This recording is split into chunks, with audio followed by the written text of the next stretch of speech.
My name is Jan Klenke, and I'm a program lead research at the H2Global Foundation. I'm very sad that I cannot be with you in Japan today, but I've been asked to nevertheless present our H2Global research reports of 2024. These research reports are part of the H2Global Knowledge Hub, which featured those three publications in 2024 and was produced with the contribution of industry experts from the whole hydrogen value chain and also in collaboration with knowledge partners from different international institutions and research institutes. In my presentation, I will lead you through the main findings from each of the three reports. I, however, encourage that you go ahead and find these reports on our website and read them, because I will not be able to cover all the details in the time that I have. I will start first with bridging the gap, mobilizing investments in hydrogen infrastructure before unlocking potential and scaling demand through hydrogen hubs, before finally explaining you the contents of our third report, Keep It Simple, Aligning Auction Objectives for Success.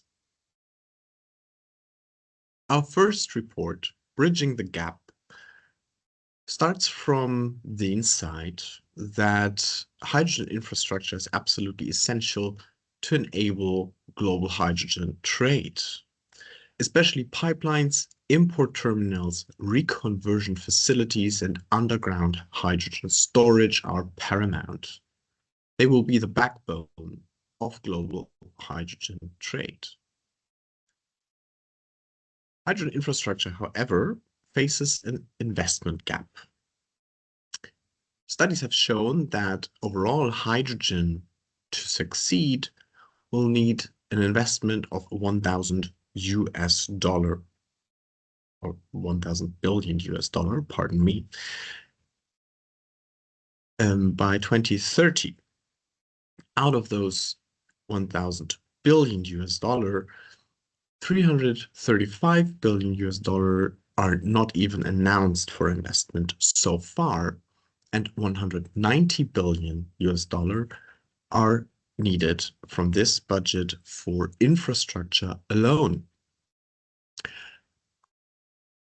At the same time, infrastructure projects face diverse investment risks, from market risks to political and regulatory risks, to competition risks and technology risks, and also O&M risks. Simultaneously, hydrogen infrastructures, just like any infrastructure projects, have an interesting and unique risk-return profile. Typically, infrastructure projects have low return profiles. And in the case of hydrogen, they are also in the high risk area. To make them economically viable, we would need to get them down to low risk, low return projects. And to do so, we need financial support instruments. Our report has thus looked at 4 financial support instruments. First, as a fixed subsidy tool, we have looked at CapEx support, which is upfront one-time payments to reduce initial investment costs. The other 3 financial supports include a fixed premium, which is a unit price-based premium, which is linked to capacity utilization and will lead to increasing revenues with increasing utilization.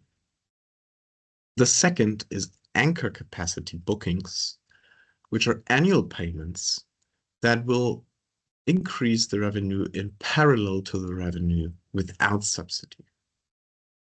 Contracts for difference, finally, are revenue-based tariffs and guarantee a revenue floor, but they entail a clawback mechanism to avoid excess revenue. And this is shown by a graph where there are repayments for such excess revenue. Our analysts have assessed all 4 tools through 5 dimensions. They have looked at funding efficiency, where they looked at whether the instrument is effectively able to increase the net present value of the project. They have looked at market risk mitigation. So they have assessed whether the instrument protects investments from uncertainties and fluctuations. Third, they have engaged in analysis of mitigation of stranded funding resources, which includes the minimization of risks of funding being lost. And fourth, administrative ease was important for our analysts.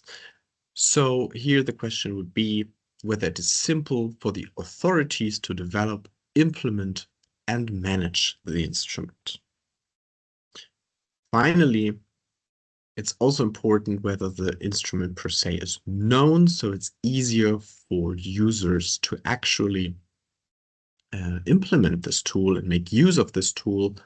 So we asked whether this tool has already been used for support in different energy-related areas.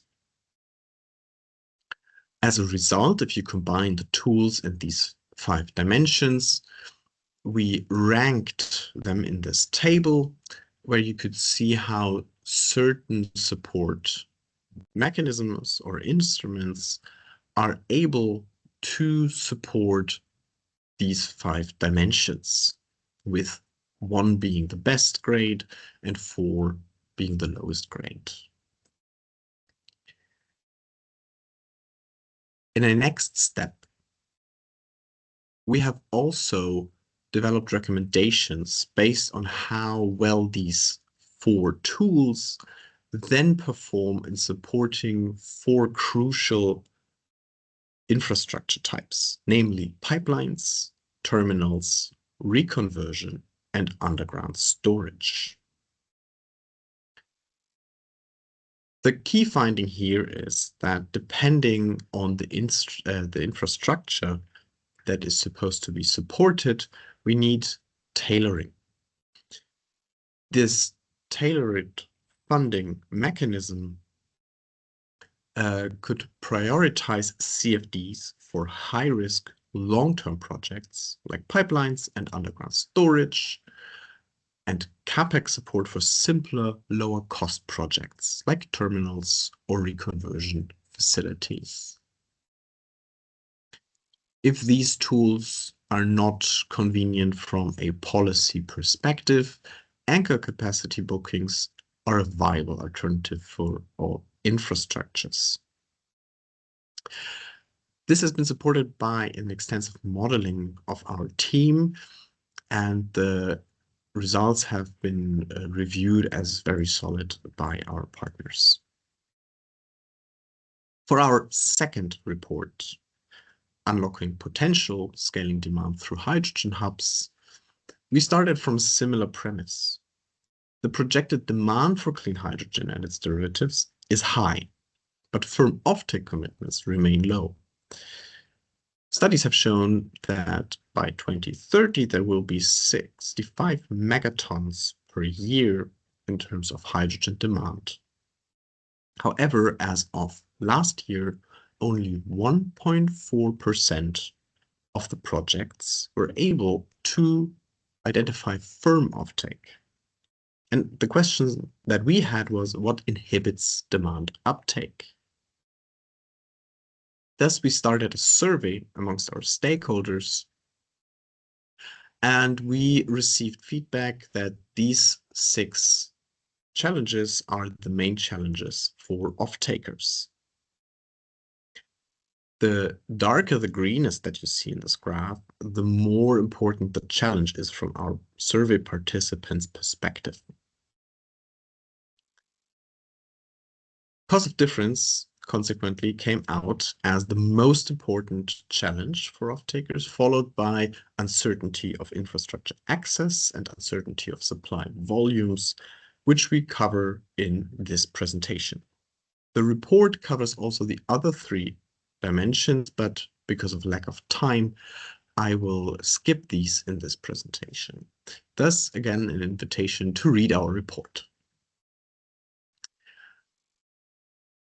These different challenges can be addressed, of course, by individual tools for individual companies. We saw some value added, however, in looking at hydrogen hubs, as they can address multiple challenges at the same time.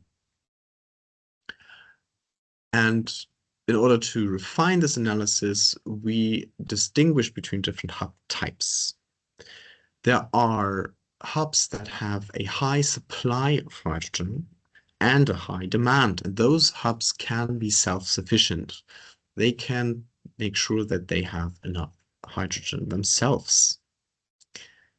A second type is a hub that has high demand but low supply of hydrogen, and these would be import dependent.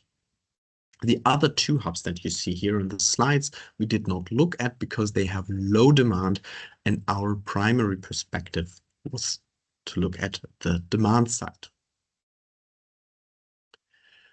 Both hubs that we analyzed look differently at the cost of difference issues and the infrastructure access issues. Cost of difference comes from the fact that production of hydrogen and derivatives today is still more costly than the conventional alternative. The different technologies for production, however, differ in their cost profile. On the other hand, the willingness to pay from off-takers also differs, and it differs both regionally. In the graph that you see here, the willingness to pay in the EU in certain sectors is higher, much higher than it would be in the US. And also it differs by sector. So for example, the transport sector has a different willingness to pay than, for example, the steel sector. This difference is addressed by self-sufficient hubs, by selecting which production technology for clean hydrogen fits the willingness to pay of the industries that are in the hub. And also the proximity of supply and demand in the hub means that there will be less infrastructure needs and thus less cost for transport. In the import-dependent hubs, the off-takers can choose from where to import and thus optimize the location to match the most economic supply. Also, if antitrust laws and regulations permit, import-dependent hubs can leverage collective buying power. In terms of infrastructure access and security of supply, there's again two distinct ways how this is tackled. Self-sufficient hubs match demand and supply within the hub, and the infrastructure that needs to be built and is thus more predictable is reduced as distances are short.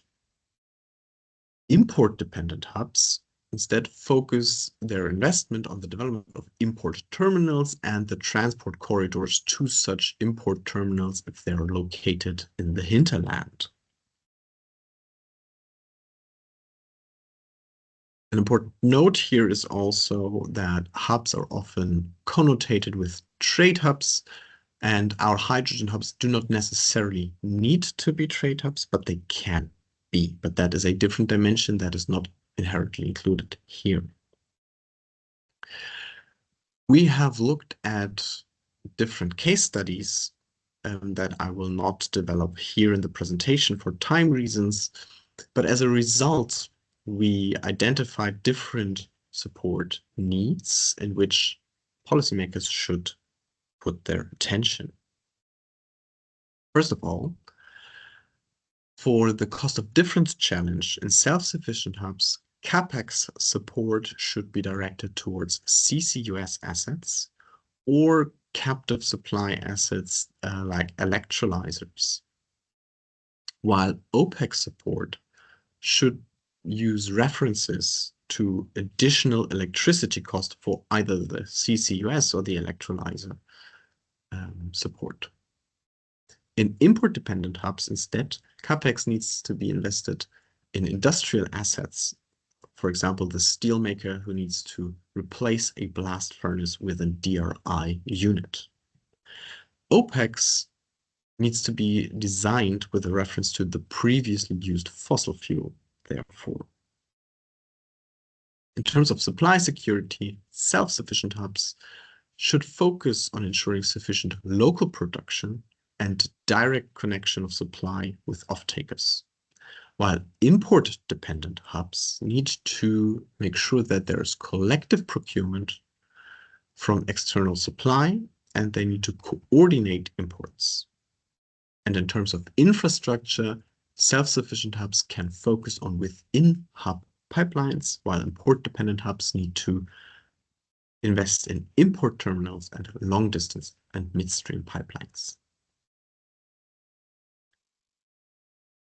Our final report in 2024 is the report Keep It Simple, Aligning Auction Objectives for Success. Auctions are, of course, very close to the core of what H2Global does at large. And they are absolutely key to jumpstarting clean hydrogen markets. At the moment, there are several challenges in the market creation for clean hydrogen. There are no clear pricing signals on either the supply or demand side, and there are only limited transactions, while there is a prevailing difference between cost and willingness to pay, as I outlined in the previous report already. Auctions are uniquely positioned to first enable competitive price discovery, connecting hydrogen supply and demand, and allocating financial support to bridge the cost difference.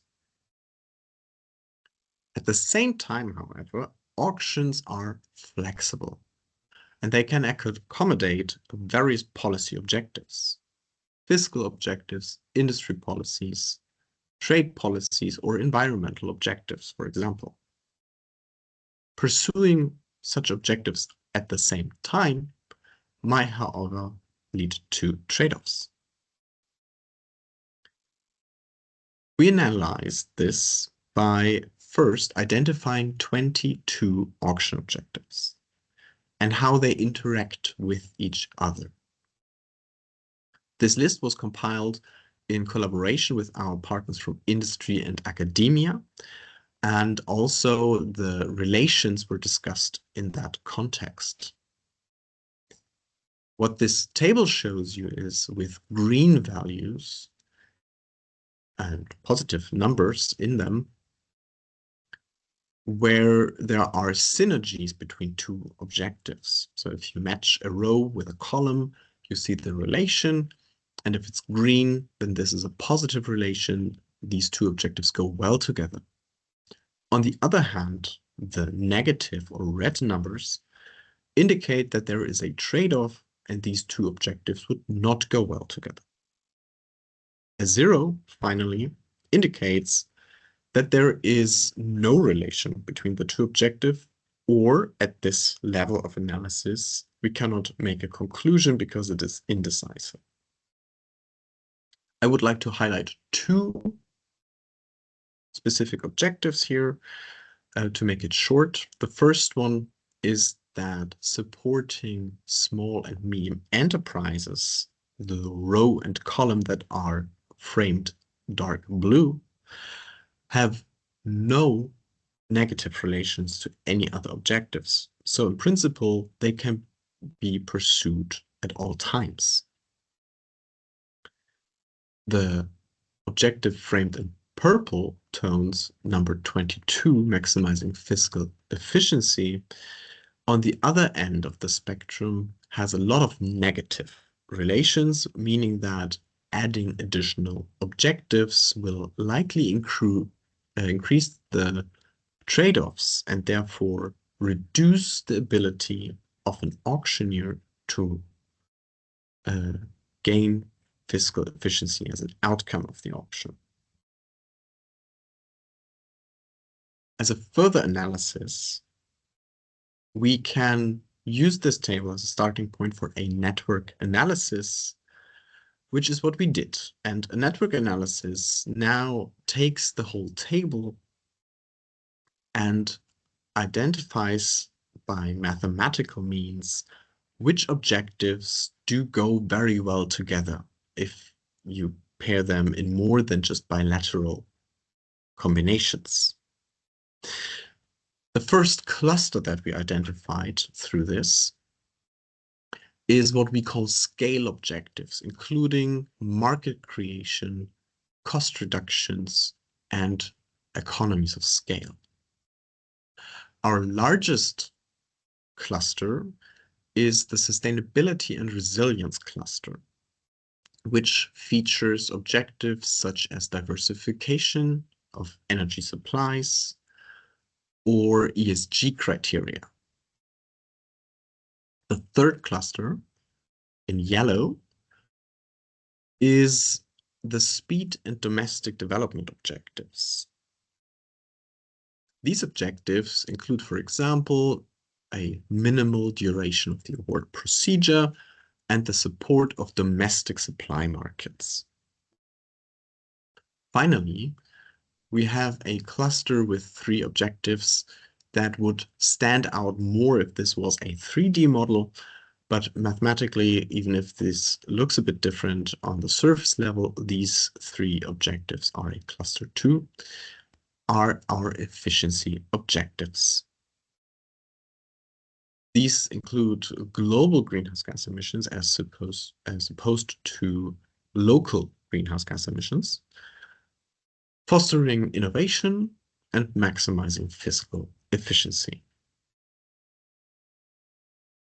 Ideally, if an auctioneer can, they should pick objectives from one of these clusters only. And if other objectives are important as well, then they should pay close attention how they will implement them to avoid unnecessary trade-offs. We, of course, also did case studies in this report. We have done 4 of these to be precise, but I will limit myself to 2 for time reasons today. The first one that I will talk about today is the European Hydrogen Bank pilot tender. This one features 7 objectives from 3 clusters. And this number of objectives implies inherent trade-offs. To solve these trade-offs, priority is needed, and in practice, the European Hydrogen Bank gave priority to speed of the award procedure to make this design work. They focused on renewable hydrogen from domestic European markets, and projects would receive a grant agreement with a fixed premium. To make the process easy, low pre-qualification criteria were applied, and the awardees were selected through a single-sided auction by a pay-as-bid awarding procedure. As a result, 7 projects received support. One of those dropped out, which caused discussions in our working groups about potential underbidding. But the chapter that we have in the report on this issue is also not presented today for time reasons. Nevertheless, the winners produced a total electrolysis capacity of 1,502 megawatts at a subsidy of 0.48 euros per kilogram of hydrogen. The EHB also published a product price, at least in terms of a range of all the projects that have submitted a bid. And this range was 5.3 euros per kilogram to 13.5 euros per kilogram. We also noted that most of the winning projects have a captive business model, which means that the project itself consumes the hydrogen to produce, for example, ammonia afterwards. For our own H2Global pilot auction for renewable ammonia, we have first to admit that we had the largest number of objectives amongst the auctions that we looked at, 11 in total. And these 11 objectives are from all 4 clusters. And especially having included multiple objectives from the Sustainability and Resilience Group was suspected to result in a long award procedure, which came true in practice, as we had to postpone some of the deadlines in the process to allow companies to submit meaningful bids. In terms of the design, the product we tendered was renewable ammonia from non-European international markets. And producers, I'm sorry for that, received an offtake contract with dynamic support in a CFD style support scheme with high pre-qualification criteria. The overall scheme was also implemented as a double-sided auction, with the side for the demand side is still pending, and awardees were selected through a first price sealed bid, which is commonly known as a winner-takes-all procedure. Consequently, by design, this auction had only one winner, which has not dropped out so far, and resulted in 100 megawatts of electrolysis capacity, while the subsidy cannot be determined yet because it's a double-sided auction. But we were able to recalculate a product price of 3.7 euros per kilogram hydrogen. Notably, the focus on ammonia means that synthesis is included as part of what's being supported here, and that means that the nominal electrolysis capacity will be limited. It is important to take away some of the recommendations here. And first of all, let me repeat the challenges. So we often have a false equivalence of dissimilar auction processes, which are compared on a faulty basis. There are naturally inherent trade-offs of multiple objectives. And all of this also happens in the context of an immature clean hydrogen market that will shape our ability to compare. To solve these challenges, first of all, auctioneers should design auctions with coherent sets of auction objectives, and comparisons of the auctions should be done based on the objectives chosen. We have not talked about this today, but our report also features a recommendation to reduce incentives for underbidding and underbuilding. And general political goals should be pursued through policies to avoid that auctions have to deal with an immense number of trade-offs. Additionally, the immature market setting requires that we would provide some regulatory exceptions to make projects viable. And with that, I would like to close my presentation, and I hope that my colleagues who are present in your session will be able to answer your questions, which I'm sure that they will be. But I hope to see you soon and discuss the results of our next reports also at some occasion.